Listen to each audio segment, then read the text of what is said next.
व्रत का सबसे पहला नियम, एकादशी व्रत का सबसे पहला नियम है कि आप जिस दिन व्रत करो उसके एक दिन पहले भक्ति का संचार इस हृदय में करो। भक्ति का संचार इस हृदय में कर लीजिए। जिस दिन आप व्रत करो, जैसे एकादशी का व्रत कर रहे हो तो दशमी के दिन शाम का समय जब आवे, रात्रि जब होने लगे, शाम का समय आवे और रात्रि का आप जब भोजन ग्रहण करो तो उस भोजन में कोई ऐसा पदार्थ ग्रहण मत करिए जिस पदार्थ के कारण आपकी एकादशी बिगड़ जाए। एकादशी का दूसरा नियम बहुत ध्यान से सुनिएगा। जिस दिन आपकी एकादशी का व्रत हो उस दिन प्रयास करिएगा कि अपने हाथ से किसी भी वृक्ष की कोई पत्ती टूटे नहीं। अपने हाथ से किसी भी वृक्ष की, पौधे की, किसी भी वृक्ष की पत्ती अपने हाथ से ना टूटे। बहुत ध्यान दीजिएगा महाराज। एकादशी का ये दूसरा नियम है कि अपने हाथ से किसी पौधे की, किसी वृक्ष की, किसी डाली की कोई पत्ती ना टूटे, इसका प्रयास करें। यहाँ पर तीसरे नंबर का जो, चौथे नंबर का जो उपाय बताया है, उपवास करने का जो नियम बताया, उसमें वर्णन किया।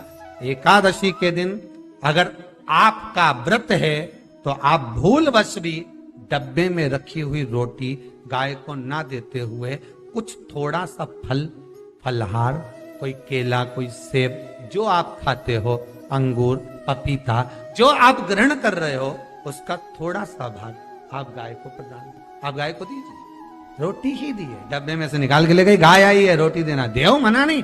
बाकी के दिन आप आपके बेटे से कहे तो रोटी दिया बेटा जा, पर आप अपने हाथों से, आपका व्रत है तो आप फलहार आप कर रहे हो तो फलहार का ही दान गौ माता को दीजिए। पांचवा वर्णन किया चतुर्थ भाव में, बन सके जितना एकादशी के दिन भगवान का ओम नमो भगवते वासुदेवाय का जाप करें या अपने गुरु मंत्र का स्मरण करें, या जो मंत्र आपके हृदय में समाहित हो, श्री शिवाय नमस्तुभ्यम, ओम नमः शिवाय, राम कृष्ण शिव, जो मन पड़े उसका भजन करें, पर दिल से करें। जितनी देर करते बने उतना देर।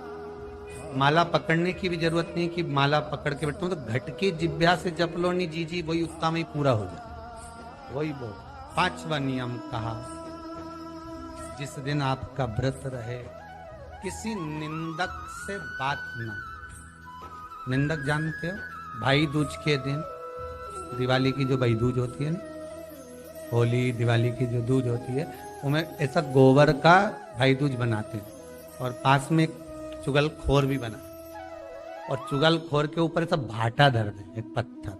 अब तुम्हारे उधर रखे कि नहीं रखे हमें नहीं मालूम रहे हो, जितने आस्था पे सुन रहे हो, पर हमारे इधर तो ऐसा रहता है, गोबर का भाई बहन बनाए और उसकी पूजन करे, उसके पास में एक गोबर का चुगल चोर भी बनाए, उसके ऊपर भाटा। कथा वर्णन कर रही है, निंदक से बात ना करें।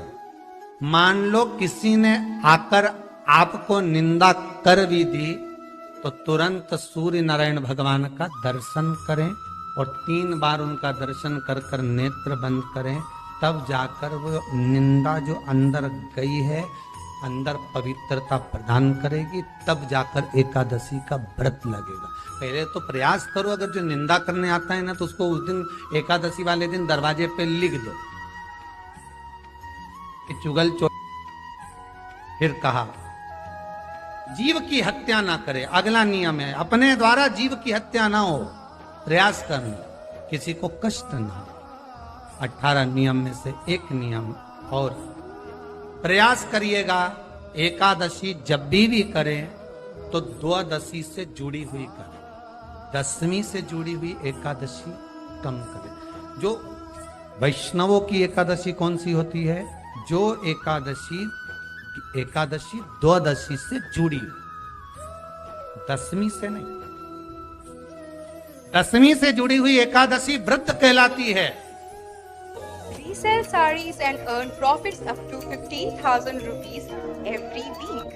Get 30% off on और द्वादशी से जुड़ी हुई एकादशी पुण्य फल प्रदान कर कर वैष्णवों को भगवान के चरण में छोड़ आती है। इसलिए एकादशी द्वादशी से जुड़ी हुई वैष्णव एकादशी। फिर अगला वर्णन किया गया महाराज, शास्त्र कहता है, अगला वर्णन जो किया गया उसमें बताया, प्रयास करें जिस दिन एकादशी हो उस दिन घर में बुआरी झाड़ू आदि जो लगती है वो दूसरा लगाना। क्यों? उसका वर्णन है, अगर आप बुआरी लगाएंगे, झाड़ू लगाएंगे, पोछा लगाएंगे तो हो सकता है कोई जीव आपके हाथ के द्वारा मर जाए। अब एक बार ये कथा हमने काशी में कह दी थी। क्या करोगे? सारे व्रतों में केवल एक व्रत ऐसा होता है एकादशी का जिसका उद्यापन पहली एकादशी पर भी कर सकते हैं। सारे उद्यापन में केवल एक उद्यापन ऐसा होता है, सारे व्रतों में एक व्रत का उद्यापन ऐसा होता है, वो है एकादशी का। ये जरूरी नहीं कि 26 पूरी होगी तभी तुम करोगे, या तो पहली में ही कर लो या फिर 26 पूरी हो तब कर। पर उद्यापन, अब तुमको ऐसा लगे कि हाँ मैं अभी तो जीऊंगी हो, अभी तुम्हारा बाल भी धोला नहीं हुआ, तुमको ऐसा लगे तो अभी तो मैं तो बढ़िया, तो पहली पर करने से क्या फल मिलेगा? तो एकादशी की नियमावली कहती है, अगर मान लो आपने पहली एकादशी पर भी उद्यापन कर लिया, इसके बाद में जितनी एकादशी करोगे वो सारी तुम्हारे खाते में जुड़ती जाएगी। मतलब बैंक में खाता खोल लो, ठीक है? खाता खोल लिया, अब जितना कमाता जाओगा उसमें डालते जाओ, जितनी कमाई करके लाओगे उसमें जमा करते जाओ। एकादशी एक बार उद्यापन पहले भी हो गया तो बाकी का पुण्य तुम्हारे खाते में आ जाएगा, उसका पुण्य।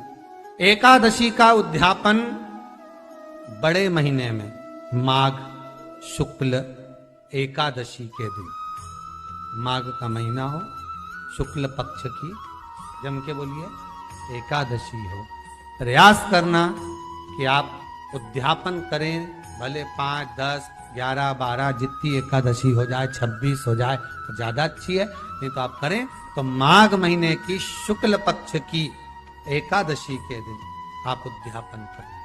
प्रयास रखें, प्रयास रखें। बड़े महीने के अंतर्गत जो उद्यापन, हाँ चतुर्मास के अंतर्गत उद्यापन नहीं होता एकादशी का, बहुत ध्यान दीजिए। ये जो सावन भादो कुंवर कार्तिक जो 4 महीना होते हैं भगवान के शयन करने के, इसके अंतर्गत एकादशी का उद्यापन नहीं होता, और इसके अंतर्गत उद्यापन करना भी नहीं चाहिए एकादशी। एकादशी का उद्यापन माघ महीने की शुक्ल पक्ष की एकादशी के दिन आप बहुत प्रेम से आनंद के साथ करिए महाराज। परंतु एकादशी के उद्यापन में सबसे ज्यादा अगर कुछ जरूरी होता है तो 24 तरह का नैवेद्य जरूरी है। कितने तरह का? 24 तरह का नैवेद्य। अब आप कहोगे गुरुजी उद्यापन हम कर रहे हैं एकादशी का, तो उसमें तो फलहार का हमें नैवेद्य बनाना चाहिए।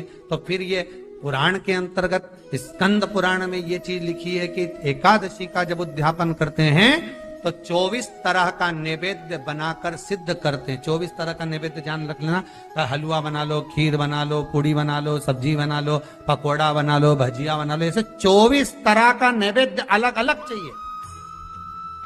पर लोग क्या करते हैं, खोपरा पाक बनवा लेते हैं 1-2 किलो और 24 जगह रख देते हैं। स्वीकृत नहीं है। 24 तरह का नैवेद्य रखा जाए महाराज। एकादशी के दिन भगवान का पूजन का पूरी तैयारी कर कर, मंडल आदि बनवाकर, विद्वान ब्राह्मण को बुलाकर, कर्मकांडी ब्राह्मण को बुलाकर, जो भगवत सेवा में एकादशी का उद्यापन कराए, उन ब्राह्मण के चरणों को नमन कर कर, प्रणाम कर कर एकादशी का पूजन करवाइए। और उस मंडल की पूजन कराकर हवन द्वादशी को कराइए, एकादशी को हवन नहीं। एकादशी के उद्यापन का जो हवन होता है वो द्वादशी।